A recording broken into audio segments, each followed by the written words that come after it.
A frieza cortante que você enfrenta todos os dias não é uma demonstração de poder inabalável. Essa máscara de superioridade absoluta, que faz seu estômago revirar de ansiedade, é apenas um escudo patético erguido contra um vazio aterrorizante. O manipulador não é um deus intocável. Ele é uma estrutura psicológica em colapso. E o empata sombrio é o único predador que sabe onde a armadura racha. Se você tentar explicar os seus sentimentos hoje à noite, se derramar lágrimas, ou tentar dar o troco em uma discussão interminável, você fará exatamente o que o parasita espera. Você vai fornecer a ração energética brutal que ele precisa para reviver amanhã cedo.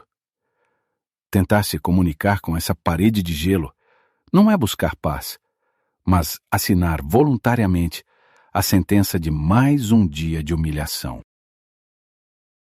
Esqueça os conselhos banais que mandam você simplesmente perdoar e focar na sua própria luz. Nós vamos descer a raiz do abismo clínico, usando as chaves rigorosas da psicanálise de Jung. Eu vou lhe entregar o domínio do espelho vazio. Esta não é uma fuga pacífica, mas a técnica cirúrgica que retira a tela de projeção e força o manipulador a devorar a própria mente em um desespero absoluto. A tela do celular apaga definitivamente. Na cozinha apertada de um apartamento alugado, Camila finalmente bloqueia o parceiro em absolutamente todas as plataformas digitais e decide trocar a fechadura. Aquele aparelho agora ecoa o vácuo insuportável de mensagens não entregues. É o momento exato, frio e calculado, em que a válvula de oxigênio do manipulador é cortada sem qualquer aviso prévio. Você provavelmente conhece essa sensação somática, esse frio glacial no peito de quem está constantemente pisando em ovos na própria casa. Mas agora, a nossa ótica muda. Saímos do sofrimento exaustivo da vítima e entramos na mente em pânico do agressor. Pela primeira vez na dinâmica doentia, a criatura choca-se contra um muro invisível. O suprimento acabou, e a asfixia mental começa a agir. A dor dilacerante que você sente ao lado dessa pessoa não é excesso de empatia. A psicologia analítica chama isso de identificação projetiva, um mecanismo brutal de invasão psíquica. O abusador forçou você, de maneira insidiosa, a carregar e sentir fisicamente a vergonha e a podridão que ele mesmo se recusa a processar. Você foi usado como um depósito vivo para manter a sanidade dele intacta. O conceito de persona, estabelecido por Jung, diagnostica perfeitamente essa doença. A máscara narcisista, essa fachada de grandiosidade que ele exibe aos colegas e vizinhos, é inteiramente oca por dentro. Ela precisa de um público subjugado para não desmoronar sob o peso do próprio nada. No momento em que você instaura o silêncio absoluto, o ator principal perde o palco e simplesmente se desintegra. Portanto, entenda isso como um axioma clínico. Ao aplicar o contato zero, você não está fugindo como a sociedade ou a família intrometida tentam sugerir. Você está realizando a retirada das projeções. Trata-se de uma amputação estritamente cirúrgica. Você está privando o vampiro psicológico da única fonte de sangue emocional que mantém a ilusão viva, condenando-o à mais pura inanição existencial. A armadilha na qual ele o aprisionou foi desenhada para extrair a sua raiva e o seu choro, perpetuando o ciclo doentio.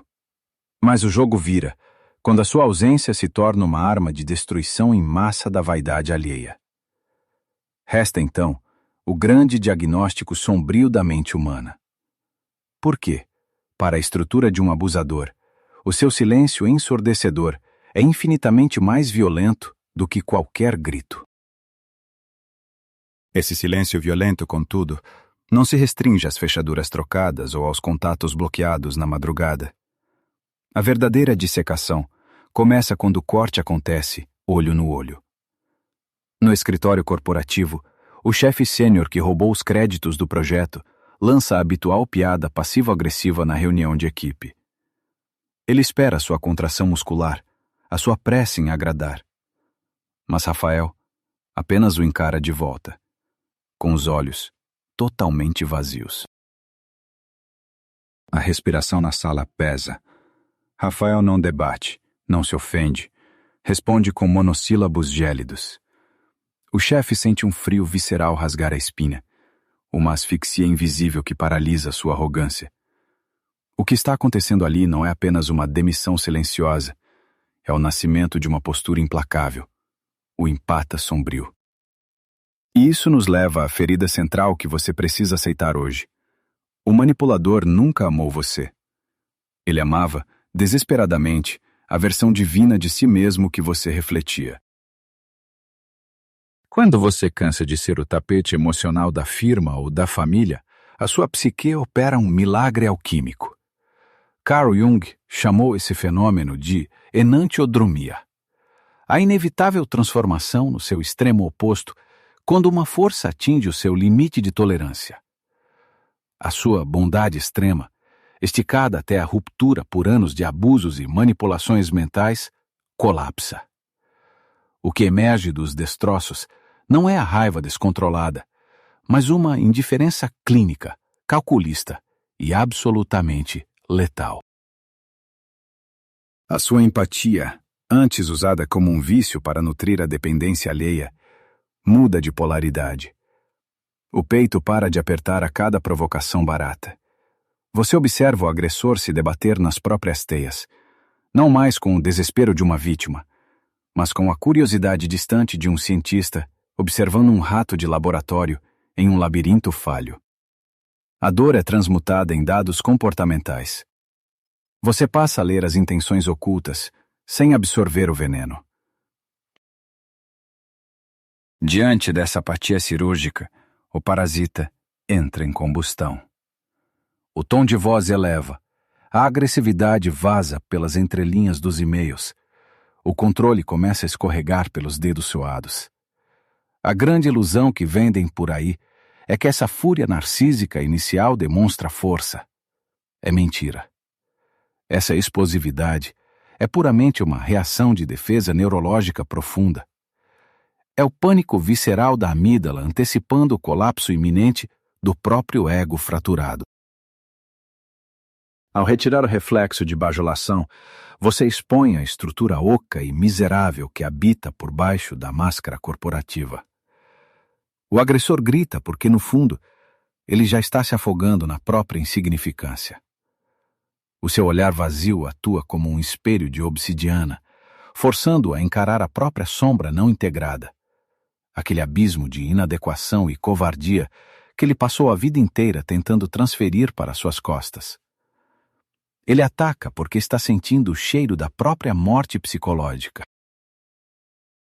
Essa é a revolução exigida pela verdadeira análise junguiana.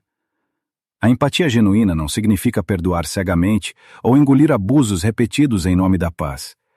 Significa ter a capacidade cortante de mapear os motivos sombrios do outro sem ser consumido por eles. É dissecar o mecanismo doentio do seu chefe ou parceiro, compreendendo as engrenagens de um egoísmo primitivo, enquanto mantém a sua própria sanidade mental absolutamente intacta e inalcançável. Você já não reage. Você escaneia. Você mapeia as rachaduras na armadura daquele que antes parecia intocável. O silêncio deixa de ser um escudo acovardado e se converte na lâmina mais afiada do seu arsenal. Ao dominar a arte do empata sombrio, você força a criatura a engolir, a seco, todo o veneno que ela mesma produziu, pavimentando o caminho para uma psicose rasteira e delirante que está apenas começando a se revelar. Essa psicose delirante que começava a rastejar pelas paredes não demora a explodir em uma tempestade radioativa de desespero. 7 dias inteiros se passam sob o peso do seu silêncio inquebrável. O abusador, privado da sua reação, começa a asfixiar. As mãos dele tremem ao segurar o celular. O discurso torna-se frenético e os olhos buscam ansiosamente um alvo. A ausência de resposta da Camila o empurra de cabeça para um abismo de pura paranoia e terror visceral.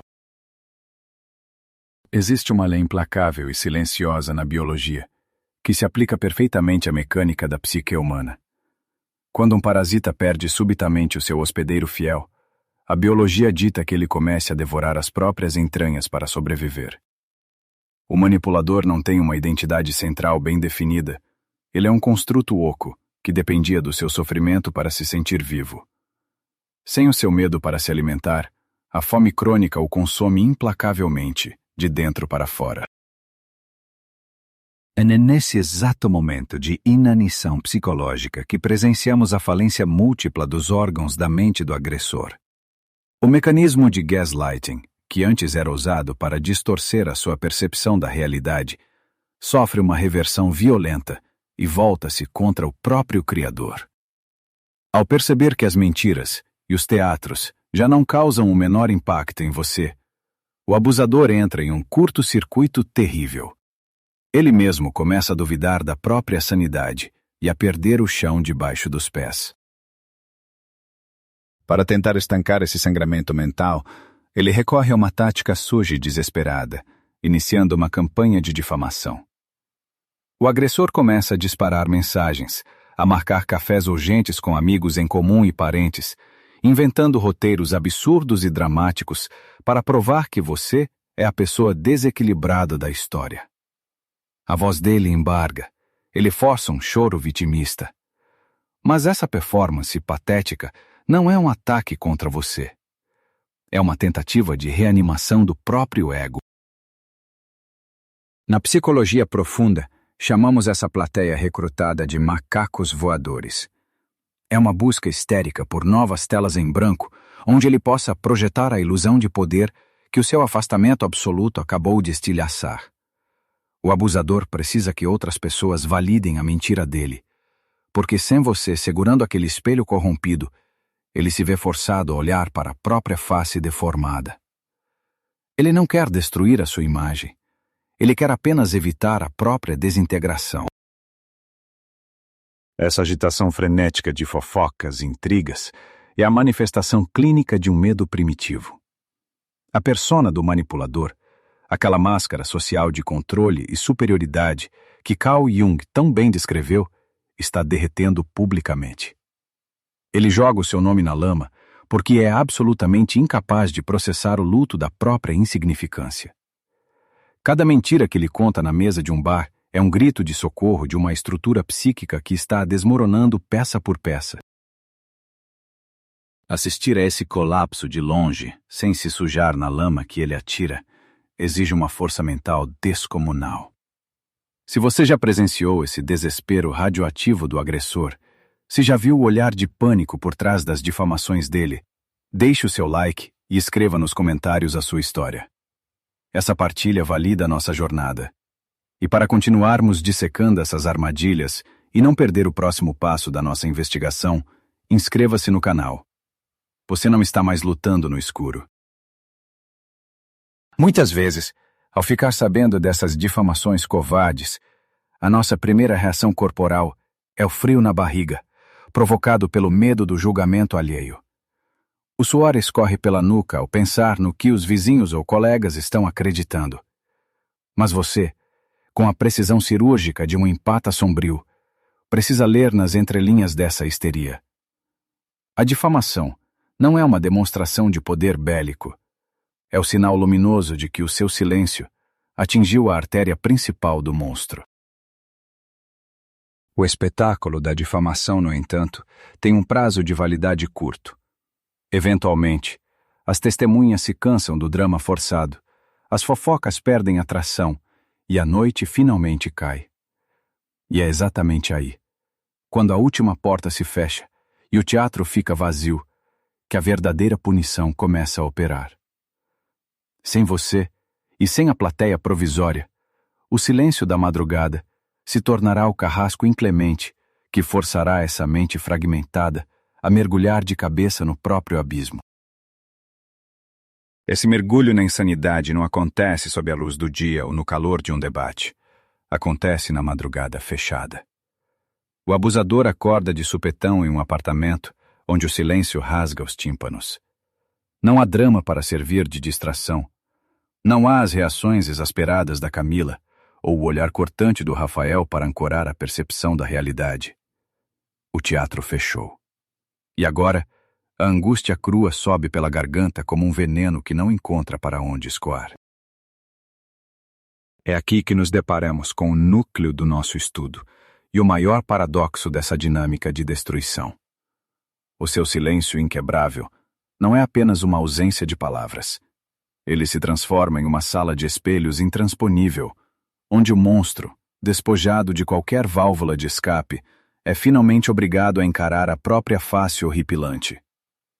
O predador descobre que a presa trancou a porta pelo lado de fora, deixando-o sozinho com o seu maior terror.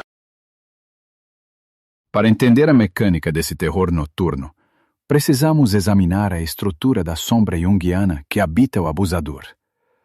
Durante décadas, ele depositou todo o lixo emocional, o sentimento esmagador de inadequação e as fraquezas mais inconfessáveis nesse compartimento escuro da psique. Ele sobreviveu, obrigando você a carregar esse fardo, forçando você a sentir a vergonha que pertencia a ele. Mas agora, o hospedeiro desapareceu sem deixar rastros. Sem os seus ombros para suportar a carga invisível, o dique de contenção mental simplesmente se rompe. O silêncio não oferece nenhuma distração e nenhum culpado para apontar o dedo. O abusador é engolido por um tsunami de aversão e ódio de si mesmo. O que escorre pela espinha dele nessa madrugada não é o arrependimento pelos danos que causou. É o pânico biológico de uma mente que não possui a estrutura para suportar a própria feiura e pequenez. Nesse exato instante de isolamento profundo, o manipulador sofre o que a psicologia clínica diagnostica como a ferida narcísica mortal. Preste muita atenção na anatomia desse golpe. Essa ruptura não é provocada por uma ofensa genial que você jogou na cara dele, nem por uma vingança pública meticulosa. Qualquer ataque verbal seria imediatamente interpretado como reconhecimento, um sinal de que ele ainda existe e afeta o seu ecossistema emocional. A verdadeira lesão letal para essa estrutura oca é a ausência aterrorizante da sua atenção.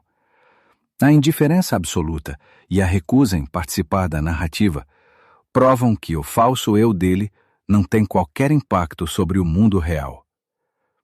Ao retirar a sua energia de forma abrupta, você retira o oxigênio que inflamava a ilusão de grandiosidade. O manipulador começa a asfixiar no vácuo que ele mesmo criou, agonizando em uma insignificância que agora é inegável. Compreenda de uma vez por todas a natureza cirúrgica da sua escolha. Ao instituir a ausência irrestrita, você não está apenas aplicando uma punição passageira ou fazendo um jogo passivo-agressivo. O que você fez foi digitar os códigos de lançamento do sistema de autodestruição do agressor. Você devolveu para ele, de uma única vez, toda a instabilidade crônica que ele plantou meticulosamente na sua mente ao longo dos anos de convivência tóxica. Pense nessa postura como uma verdadeira quimioterapia psicológica. É um processo incômodo, que exige uma resiliência brutal, mas que possui uma inteligência orgânica letal. A tática ataca e isola, única e exclusivamente, as células cancerígenas da relação adoecida. O parasita murcha instantaneamente quando o canal de alimentação é decepado, enquanto a sua essência permanece intacta e livre para iniciar a regeneração celular após a tempestade. A dor física daquele coração acelerado às 3 da manhã agora pertence inteiramente a ele. O quarto escuro se torna um tribunal implacável de onde não há escapatória. Enquanto você começa a repousar a mente, muito longe da zona de radiação, o abusador passa o resto da madrugada planejando um último e previsível movimento. Uma tentativa patética e desesperada de sugar você de volta para dentro do buraco negro, onde ele está afundando. 30 dias se passaram. O silêncio na pequena cozinha alugada de Camila não é mais uma punição, mas um escudo impenetrável de pura lucidez. A água ferve para o café quando, de repente, a tela do celular acende. Uma mensagem patética corta o vazio. Um trivial "Oi, sumida", ou uma desculpa esfarrapada pedindo um documento antigo. Este não é um momento de saudade amorosa. O que pulsa na tela não é afeto. É o último estertor de controle de um parasita, tentando confirmar se a antiga hospedeira ainda tem pulso.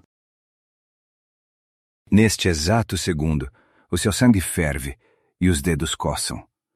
A vontade de digitar um parágrafo enorme, despejando toda a sua fúria reprimida e exigindo justiça perante o agressor, é quase incontrolável. Mas pare e observe a armadilha cirúrgica que foi armada. Responda com sinceridade. Por que gritar "eu te odeio" é, do ponto de vista psicológico, exatamente o mesmo que confessar "eu ainda pertenço a você"? A resposta reside em uma lei brutal da mecânica emocional. O ódio ainda é combustível. Para a psicologia analítica profunda, a crença popular de que o ódio anula o afeto é uma falha de percepção perigosa. O ódio vincula. O ódio acorrenta você ao manipulador em uma dança sombria de dependência mútua. Enquanto você odiar intensamente, você está prestando atenção. O antônimo real e devastador do amor não é a raiva, mas a apatia letal. É a indiferença implacável. Você deixa de ser uma presa reativa e se torna um abismo mudo onde a voz dele simplesmente desaparece sem deixar eco. Essa tática previsível de puxar a vítima de volta para o ciclo de abuso é conhecida como o mecanismo de hoovering, funcionando como um aspirador psicológico. O narcisista lança a isca não porque deseja o relacionamento de volta, mas porque precisa desesperadamente de um pico de dopamina. Ele precisa saber que ainda detém a chave mestra do seu estado emocional. Qualquer explicação ou xingamento que você enviar quebra a barreira hermética do contato zero instantaneamente. A armadilha do encerramento é a maior mentira que você conta para si mesmo. Você acredita que precisa daquela última conversa para colocar um ponto final na história. Mas, na mente fragmentada do manipulador, a sua resposta irritada é decodificada como uma vitória retumbante. Ele sorri no escuro, aliviado ao constatar que a sua ferida continua aberta. Responder a um manipulador em desespero é fornecer a respiração boca a boca a um carrasco que acaba de tropeçar na própria forca. É neste ponto crítico que a verdadeira alquimia da sua mente precisa acontecer. Você deve realizar um dos passos mais complexos apontados por Jung: a integração da sua própria sombra. Na prática da sobrevivência emocional, isso significa aceitar pacificamente o seu direito de ser visto como o vilão, a louca ou a pessoa cruel, na versão completamente distorcida da história dele. Para eliminar um predador psicológico, você precisa sacrificar a necessidade compulsiva de ser rotulado como bonzinho. Você sacrifica a aprovação do outro no altar da sua própria sanidade mental. Deixe que ele invente para os parentes e amigos em comum que você foi insensível ao desaparecer sem deixar rastros. Essa narrativa falsa é o único consolo que restou para um falso ego esmagado pela sua ausência. A sua cura autêntica só decola no momento exato em que a opinião desse espectro tóxico perde todo o valor de mercado na economia da sua psique. Você percebe que não deve dar explicações para fantasmas. O que o agressor encontra do outro lado da linha não é mais a pessoa exausta que passava madrugadas tentando consertar algo que já nasceu quebrado. Ele encontra a parede fria de uma cidadela impenetrável. Cada hora que passa sem a sua resposta é uma gota de ácido corroendo a máscara de controle dele. Você inverteu a polaridade do jogo de forma tão absoluta que a sua ausência digital se torna a presença mais avassaladora. Aquele frio na espinha que ele causava em você, agora é a morada dele. Camila não apaga a mensagem com medo ou hesitação. Ela apaga com a precisão cirúrgica de alguém que finalmente entendeu a própria soberania. A xícara de café quente aquece suas mãos, e o silêncio daquele apartamento, que antes era sufocante, agora soa como uma sinfonia de liberdade. O contato zero não é sobre machucar o outro. É a constatação definitiva de que a sua indiferença absoluta é a única estaca de madeira capaz de finalizar o serviço e desintegrar a ilusão de poder do parasita. A xícara de café esfria na mesa daquela cozinha alugada, e Camila respira um ar que finalmente parece limpo. A tempestade passou, e a ausência de mensagens não é mais um vazio aterrorizante, mas um espaço habitável. Ela olha para o próprio reflexo na janela e já não vê alguém que precisa ser resgatado. O fantasma não assusta mais, porque a ilusão foi inteiramente desarmada.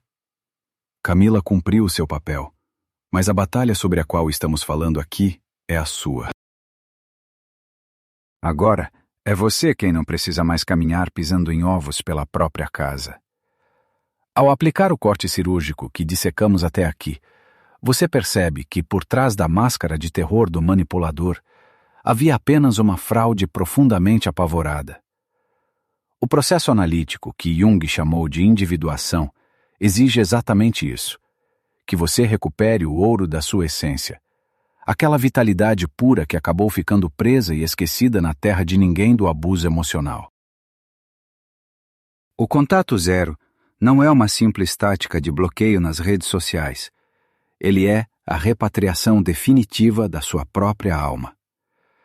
Você retira a sua luz daquela psique fragmentada e deixa que o agressor lide sozinho com a própria escuridão. O ser humano só encontra a verdadeira força inabalável quando cessa, de uma vez por todas, as negociações com terroristas emocionais. Você passa a entender de forma visceral que a sua paz interior simplesmente não é negociável. Nós frequentemente começamos essa jornada de afastamento com um desejo velado de vingança, querendo que o outro sinta toda a dor que causou. Mas a alquimia psicológica atinge um patamar muito superior. A verdadeira e última vitória não é assistir ao colapso e ao sofrimento daquele que tentou destruir a sua mente. A consagração final, o ponto máximo da sua libertação, é o milagre silencioso de esquecer completamente que essa pessoa um dia existiu na sua vida. Para selar essa transição definitiva do estado de vítima para o de soberano da própria mente, nós precisamos fixar essa intenção. Desça agora até os comentários e escreva a seguinte afirmação como um ritual de libertação. O meu silêncio é a minha fortaleza absoluta. Eu retiro meu poder da sua escuridão. Faça desse gesto o primeiro marco inquebrável da sua nova realidade, selando um pacto de força com uma comunidade que se recusa a voltar para o abismo. O monstro perdeu todo o seu poder de gravidade no exato instante em que você retirou a tela de projeção que ele usava para sobreviver. A armadura ilusória rachou. O palco ficou irremediavelmente vazio. Agora só resta a você a imensa e bela responsabilidade de reconstruir o seu próprio reino interior, sem pedir desculpas por existir e sem olhar para trás. A sua jornada de autonomia apenas começou. Até o nosso próximo encontro.